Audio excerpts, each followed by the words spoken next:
Hello, happiness abounders, and welcome back. Today is a Friday episode, and I'm excited to really wrap up our discussion about not breaking the chain today in this episode, where we discuss all about knowing what the end reward is.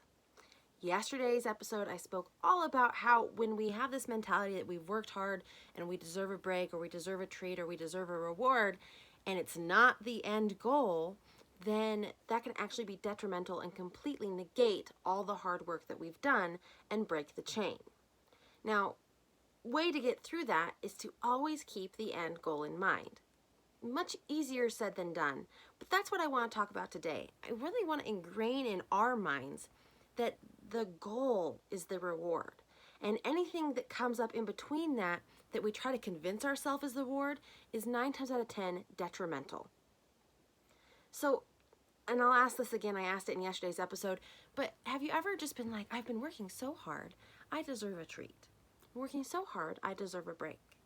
Now, I'm not saying that you're undeserving, but what I am saying is that when we have the end goal always in mind, then the things that we deserve, the treats, the rewards, if you want to call them that, are all the step goals on the way to the big goal. So if you have been eating healthy for a week, let's say sugar-free for a week, and you're like, I've been doing really good, and then there's a piece of cake that goes by. This is me. I do this all the time, right? But anytime cake goes by, at least. But a piece of cake is there, and you're like, oh, I've been so good, I could eat this piece of cake. Here's the thing. The reward is the acknowledgement that you've gone an entire week without sugar. And how amazing is that? That's the reward. But we get caught in this brain shift where it's like, I've been doing so good, I deserve this break, or I deserve this treat or this reward, when in reality, it's I've been a week sugar-free, and that's the reward. Like, that's really cool, and it's awesome that you've gone that far and not breaking your chain. The reward is that you are 3 months of working out and eating healthy. The reward is 345 episodes of a podcast. And I'm not saying your reward is that. I'm saying my reward in not breaking the chain, in finding a way that works for me, and not giving up or saying, well, I could take a break. I've done 300 episodes. No, the reward is I did 300 episodes. Not that now I deserve a break. Now, you are fully deserving of breaks and treats and rewards. I'm not saying that. But we need to shift our mind back to and always keep in mind the end goal and the step goals it takes to get there, because they are the true reward. If you didn't want it, you wouldn't be going for it. So why sabotage it with the mindset that negates everything that you have put together to achieve that goal? And that's truly what it is. It's sabotage. Spoke a little bit about this in yesterday's episode, so check it out as well, 344. But I mentioned how our brain goes, oh, this is great for a certain amount of time, usually 7 to 10 days, and then goes, wait, we actually have to make a lifestyle change. This is actually pretty uncomfortable. This can be scary. I don't know what to expect here. We need to go back to what we're doing. There's a piece of cake. Go eat that. That'll help us feel better.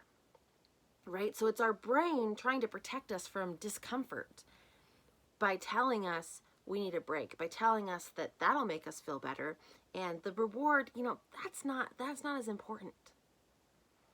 But once you can identify that those thoughts happen, once you can identify that, no, that reward, the end goal reward, is important in my life. It is exactly what I want, which is why I'm striving to go towards my goals. That's when we can have a better chance at not breaking the chain. Because everything up to this point in this week's episodes has been like taking and tracking actions, getting accountable, actual tangible things that you can do to not break the chain. Very important.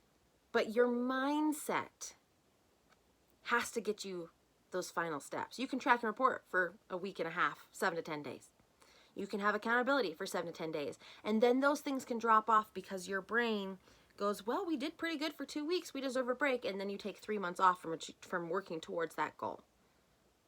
So it's not about deserving a break. It's about deserving the end goal, deserving that end reward, which brings me to the second part of this mindset piece.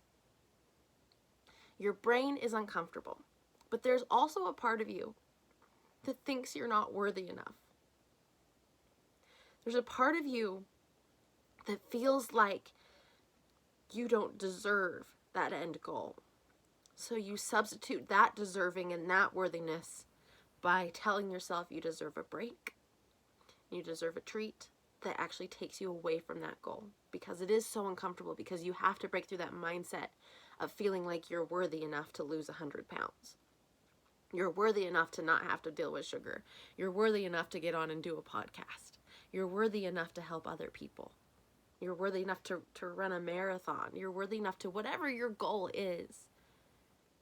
The second part of this is your brain has been telling you, because it's taken it from other people, from society, from advertisements and media, whatever it is, it's been telling you that you're not worthy. You're not worthy for that goal. And so we substitute and negate all that hard work, and we break the chain. Apologies for tearing up a little bit there. I'm sure you can hear it in the audio, plus a little bit of the sniffles. But I feel passionate about this.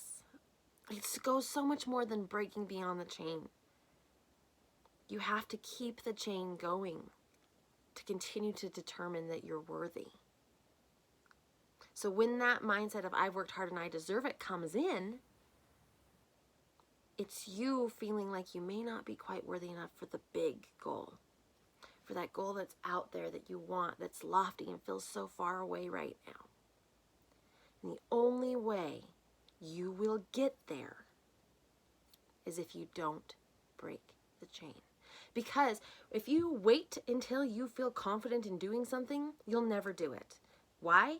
Because the only way to build confidence is to dive in and do it. The only way to feel qualified is to feel capable. And the only way to feel capable is to feel a little bit of confidence. And the only way to feel confident is to get in and do the work. And in this case, whatever your goal is, getting in and doing the work is not breaking the chain. So that's full circle, all of the episodes for this week. Jerry Seinfeld's quote and story about not breaking the chain, how we can track and report to make sure we don't break the chain, making sure that we're utilizing a tool of accountability if that's what works for us so we don't break the chain, shifting our mindset from not negating hard work and realizing that the goal is the end reward, and realizing that the only way to feel worthy is to keep doing the work and not break the chain. So I'm going to leave you with that this week, these last 5 episodes. If these episodes resonate with you, or you think that someone else could benefit from them, this episode in particular, please feel free to send it their way. I would be delighted to know if it helped you or helped them. And the best way to do that is to leave a review on iTunes. And it's as easy as clicking 5 stars or typing in and saying that this episode really connected with you. So thank you so much for your time this week, for your ears and brains this week, listening to this episode and this series and theme of not breaking the chain. I really appreciate it. It's really important to me to share this message, and I'm so honored that I get the chance to do that every day on this podcast. So all of that said, don't break the chain. Remember, you are worthy, and above everything else, remember, you are capable of happiness abound.